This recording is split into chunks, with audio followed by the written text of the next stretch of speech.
नमस्कार दोस्तों, आज हम आपके साथ एक और भयानक केस पर नजर डालने वाले हैं। हम सब सोशल मीडिया इस्तेमाल करते हैं। इंस्टाग्राम, टिकटॉक और यूट्यूब पर हम कई कंटेंट क्रिएटर्स को फॉलो करते हैं। लेकिन सवाल ये है कि क्या ये कंटेंट क्रिएटर्स सच में वैसे ही हैं जैसे वो कैमरे के सामने खुद को दिखाते हैं? क्या ये उतने ही मासूम हैं जितना हम सोचते हैं, या फिर वो हमसे कुछ छुपा रहे हैं? आज हम बात करने वाले हैं ऐसे ही एक कंटेंट क्रिएटर की, जिसकी एक गलत फैसले ने उसके बहुत ही करीबी इंसान की जान ले ली।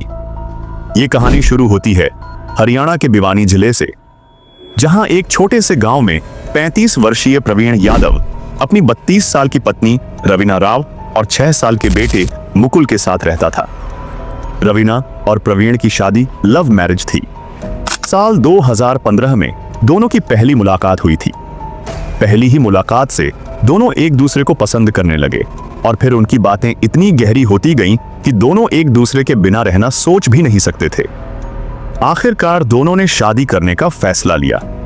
जब प्रवीण ने अपने पिता सुभाष यादव को बताया कि वो रवीना से शादी करना चाहता है, तो वो इस रिश्ते से खुश नहीं थे। लेकिन बेटे की जिद के आगे उन्होंने हार मान ली और साल 2017 में प्रवीण और रवीना ने हिंदू रीति रिवाज से शादी कर ली। 2 साल बाद 2019 में उनके घर बेटे मुकुल का जन्म हुआ। लेकिन शादी के कुछ सालों बाद प्रवीण और रवीना के बीच झगड़े शुरू हो गए और इन झगड़ों की वजह थी रवीना का इंस्टाग्राम पर रील्स बनाना। दरअसल रवीना ने सिर्फ हाई स्कूल तक पढ़ाई की थी, लेकिन वो मॉडर्न सोच की महिला थी। वो भी नाम और पैसा कमाना चाहती थी, इसीलिए उसने इंस्टाग्राम और यूट्यूब पर वीडियो डालना शुरू कर दिया। इंस्टाग्राम पर वो लिप सिंक और डांस वीडियो बनाती, तो यूट्यूब पर एक चैनल के साथ जुड़कर छोटे छोटे शॉर्ट फिल्म्स और ड्रामों में एक्टिंग करती। दूसरी ओर प्रवीण एक ड्राइवर था जो हल्के और भारी वाहनों को चलाने में माहिर था। वो मिट्टी, रेत और सीमेंट जैसे सामान ट्रांसपोर्ट करता था। उसके पिता सुभाष यादव शादी ब्याह में कैटरिंग का काम करते थे। घर की मां यानी प्रवीण की मां का देहांत पहले ही हो चुका था। जब रवीना शादी करके इस घर में आई तो उसके पास बहुत सारा खाली समय था, क्योंकि पति और ससुर दोनों ही दिन भर बाहर रहते। यही वक्त था जब उसने इंस्टाग्राम पर वीडियो बनाने शुरू किए।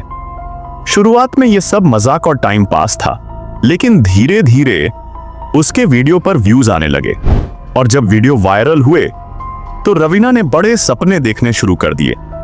उसके मन में अब ये ख्वाब आने लगे कि सोशल मीडिया से कमाई करके वो एक दिन बड़ा आलीशान घर खरीदेगी और ढेर सारा पैसा कमाकर अपनी सारी इच्छाएं पूरी करेगी। इसी दौरान एक छोटी सी यूट्यूब कंपनी ने उसे ऑफर दिया कि वो उनके चैनल पर काम करे। इसके बाद रवीना एक के बाद एक शॉर्ट फिल्मों में नजर आने लगी। अब उसका ज्यादातर समय घर से बाहर शूटिंग में ही बीतने लगा। फिर आती है तारीख 26 मार्च 2025। उस दिन रवीना घर पर ही थी, क्योंकि बेटे के स्कूल का कुछ काम था। प्रवीण भी उस दिन घर पर ही था, लेकिन प्रवीण का अपने पिता सुभाष यादव से कोई अता पता नहीं था, क्योंकि पिछली रात यानी 25 मार्च से ही वो कहीं दिखाई नहीं दिया। हालांकि प्रवीण अक्सर अपने काम की वजह से बाहर रहता था, लेकिन फिर भी पिता ने अपनी बहू रवीना से पूछा कि प्रवीण कहाँ है। तब रवीना ने बताया 25 मार्च की रात करीब 8 बजे प्रवीण घर आया था। खाना खाकर सब लोग सो गए थे, लेकिन रात 3 बजे मुझे सीढ़ियों पर आवाज आई। जब मैं बाहर गई तो देखा कि प्रवीण वहां बैठा सिगरेट पी रहा है। मैंने उसे टोका और कहा, रात बहुत हो चुकी है, अब कमरे में आ जाओ। उसके बाद हम वापस सो गए। सुबह जब उठी तो प्रवीण घर पर नहीं था, शायद वो काम के लिए बाहर चला गया। शुरुआत में सुभाष यादव ने भी यही समझा कि बेटा काम पर गया होगा, लेकिन जब शाम तक प्रवीण वापस नहीं आया और उसका फोन भी बंद मिला, तो घर वालों की चिंता बढ़ने लगी। रवीना ने पुलिस स्टेशन जाकर मिसिंग कंप्लेंट दर्ज करवाई, लेकिन पुलिस ने सोचा कि शायद वो काम से बाहर गया है और जल्दी लौट आएगा।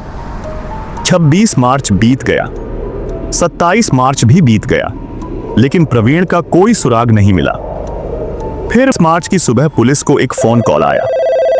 कॉलर ने कहा कि उसने नाले में एक लाश देखी है। पुलिस तुरंत मौके पर पहुंची। वहां उन्हें एक लाश मिली जो पानी में सूज चुकी थी और बहुत बुरी हालत में थी। पहचान करना मुश्किल था, लेकिन फॉरेंसिक टीम को एक टैटू मिला जिस पर प्रवीण लिखा था। यही टैटू उसकी पहचान की सबसे बड़ी कुंजी साबित हुआ। 29 मार्च को अखबार में जब सुभाष यादव ने यह खबर पढ़ी तो तुरंत अस्पताल पहुंचे। कपड़े और टैटू देखकर उन्होंने पहचान लिया कि ये लाश उनके बेटे प्रवीण की ही है। पोस्टमार्टम किया गया, लेकिन रिपोर्ट में मौत की कोई स्पष्ट वजह सामने नहीं आई। न ये साफ हुआ कि प्रवीण की मौत हादसा थी या हत्या। लेकिन धीरे धीरे पुलिस और परिवार को शक होने लगा, क्योंकि सीसीटीवी फुटेज में यह सामने आया कि प्रवीण 25 मार्च की रात घर से बाहर गया ही नहीं था। तो फिर नाले में उसकी लाश कैसे पहुंची? फुटेज में एक बाइक दिखाई दी जिस पर एक हेलमेट पहने आदमी और पीछे 2 लोग बैठे थे। परिवार ने दावा किया कि पीछे बैठी महिला रवीना ही थी और बीच में दबा हुआ आदमी प्रवीण। अब पुलिस ने रवीना की कॉल डिटेल्स और लोकेशन खंगाली। सारे सबूत उसी की ओर इशारा कर रहे थे। कड़ी पूछताछ में आखिरकार रवीना टूट गई और कबूल कर लिया कि उसने ही अपने प्रेमी सुरेश के साथ मिलकर अपने पति प्रवीण की हत्या की। सच ये था कि रवीना और सुरेश की मुलाकात सोशल मीडिया के जरिए हुई थी। सुरेश पहले से ही एक लोकप्रिय यूट्यूबर था। वहीं से दोनों की नजदीकी बढ़ी और रिश्ता अवैध संबंधों तक पहुंच गया। 25 मार्च 2025 को जब प्रवीण अचानक घर लौटा तो उसने रवीना और सुरेश को रंगे हाथ पकड़ लिया। गुस्से में उसने सुरेश को पीटना शुरू कर दिया। इसी बीच रवीना ने एक दुपट्टा लाकर प्रवीण का गला घोंट दिया। सुरेश ने उसके हाथ पांव पकड़े और कुछ ही मिनटों में प्रवीण की मौत हो गई। इसके बाद दोनों ने लाश को आधी रात बाइक पर ले जाकर नाले में फेंक दिया। गांव के लोग अब भी हैरान हैं कि एक औरत ने अपने पति को सिर्फ अपने प्रेमी और सोशल मीडिया के लिए कैसे मार डाला। दोस्तों, ये केस अभी कोर्ट में चल रहा है।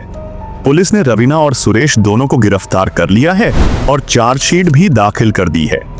लेकिन इस केस की सुनवाई अभी बाकी है। इस केस का कोई भी नया अपडेट आएगा तो हम आपको जरूर बताएंगे। तो इसी के साथ प्रवीण यादव मर्डर केस यहीं समाप्त होता है। अगर आपको हमारी मेहनत पसंद आई हो तो वीडियो को लाइक और शेयर करें, और अगर आपने अब तक चैनल सब्सक्राइब नहीं किया है तो अभी कर लें। हमें 1000 सब्सक्राइबर तक पहुंचाने में मदद करें। धन्यवाद।